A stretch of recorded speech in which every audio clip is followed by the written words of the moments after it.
Ah, Sitting there just trying to get myself ready for this video and wasn't looking my best. I don't know if I ever could. But anyway, good morning to you all. Um, it is the fall. It's getting a little bit chillier outside and going to lead into winter. And right now, there's a lot of sports, I guess, on TV. Maybe in some areas, not so much because of COVID. I don't know these things. I'm not into sports. Never really been into sports. And for all you sports fans, I am sorry to disappoint you on that one. But it's just something that just doesn't do anything for me. My sports is politics, however, and that's what motivates me. A political debate in a primary is like a Super Bowl. I mean, an election. It's just it just elections are like Super Bowl. They're all like special games for me. Every political contest there is, the debates, the campaign, the issues being discussed.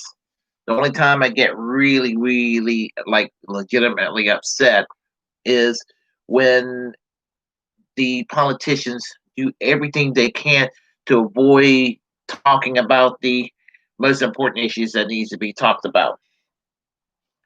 So there you have it. That's what motivates me. Just in case you didn't know, we have a two-party system. Unfortunately, I mean, where's the fun in only having two parties? I mean, think about it. They're both essentially bought and paid for by almost the same donor class. Uh, they are. I mean, the corporations, health insurance companies, big pharma, military industrial complex, trial lawyers, you name it. And the difference between the Democrats and Republicans, pretty much, I would say, are just a big dog and pony show, cosmetic. Oh, they used the culture wars to try to divide us all, and it's worked pretty well. Works way too well. Works more than works better than it should be. We need to stop that. Well, as I said, the Democrats they have their own special interests, trial lawyers, unions. Of course, not as much as I would like for the unions to be around. And here in the South, they don't really pay too much. Even the Democrats don't pay too much attention to unions. Maybe the teacher unions. That's about it. Environmental groups.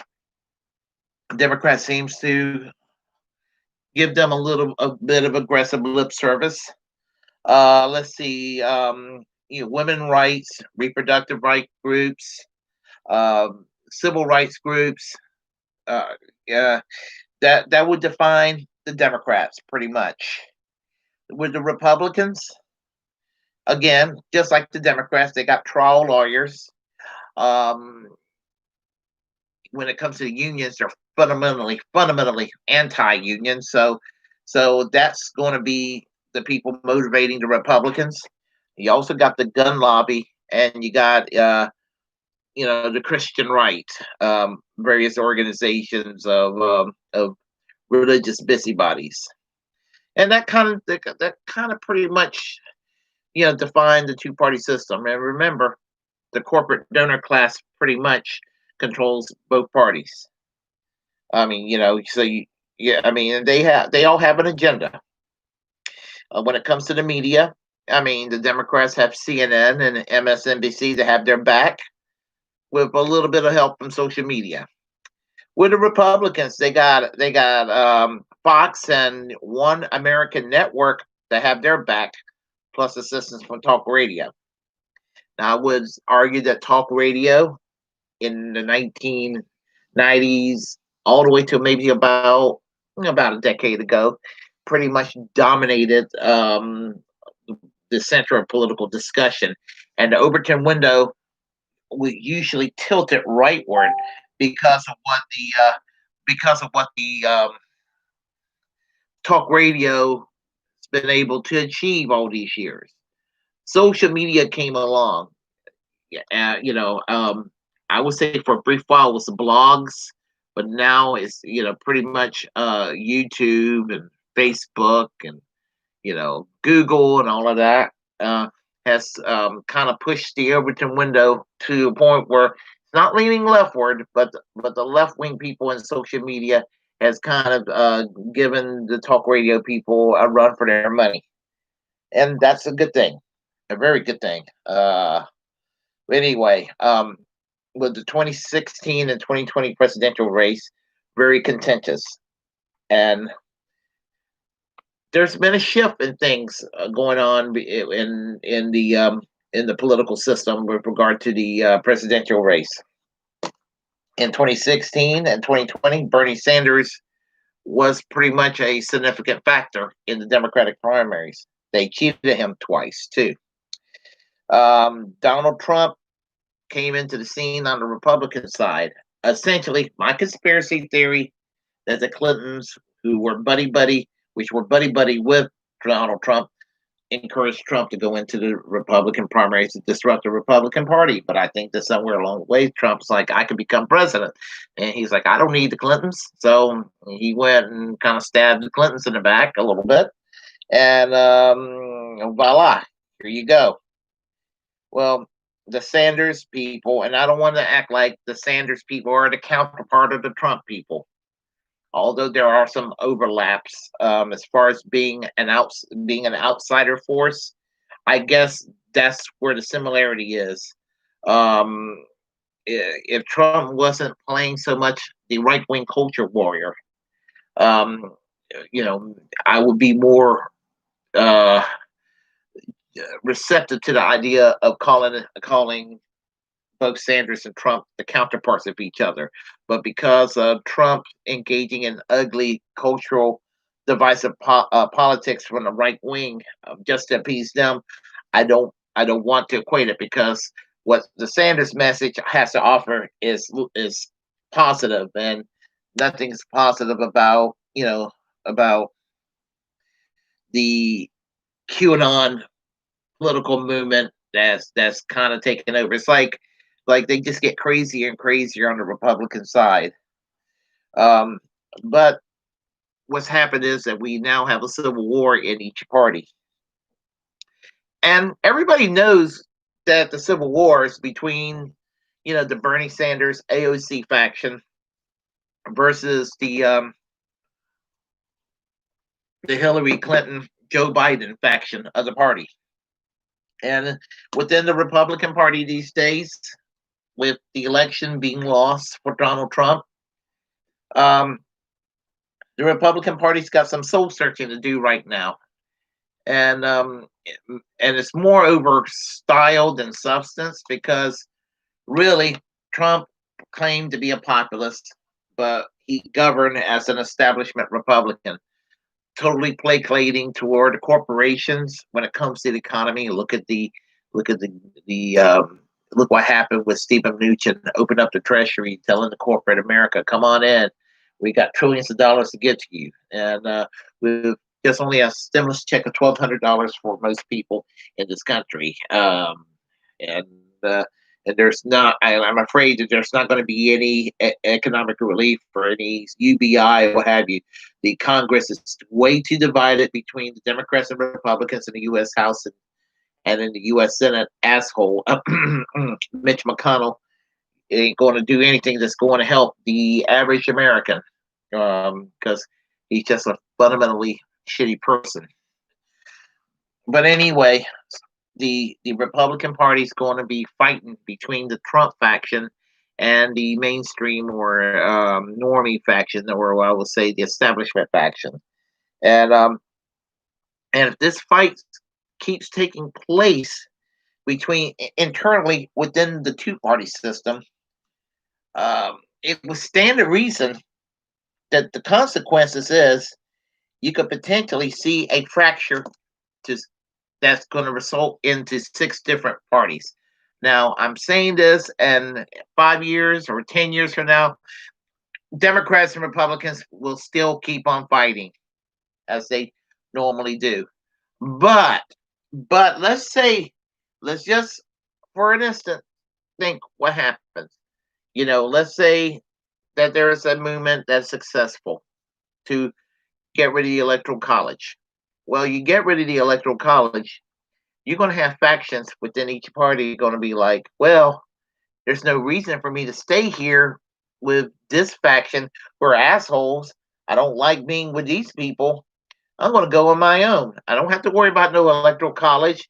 That have to worry about the worst of the other side, and the other side saying the same thing, vice versa.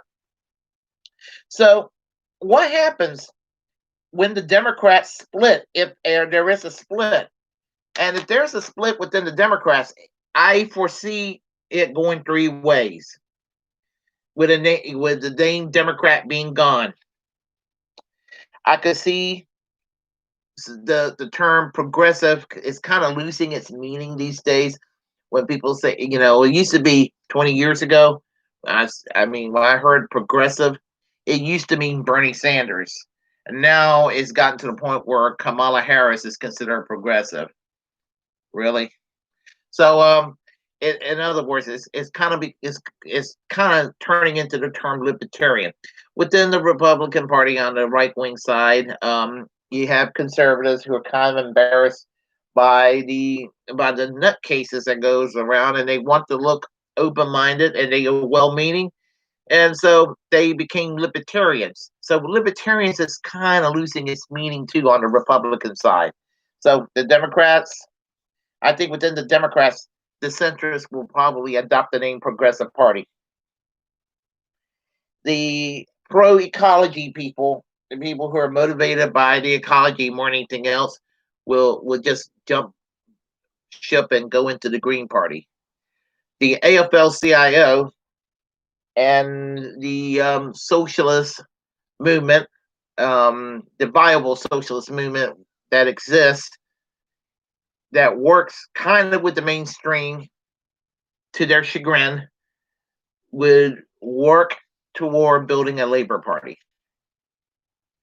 So you can see the Progressive Party, which would be like the centrist party, the Green Party, self-explanatory, and a Labor Party, like they have in places like the UK and Ireland and Australia, New Zealand.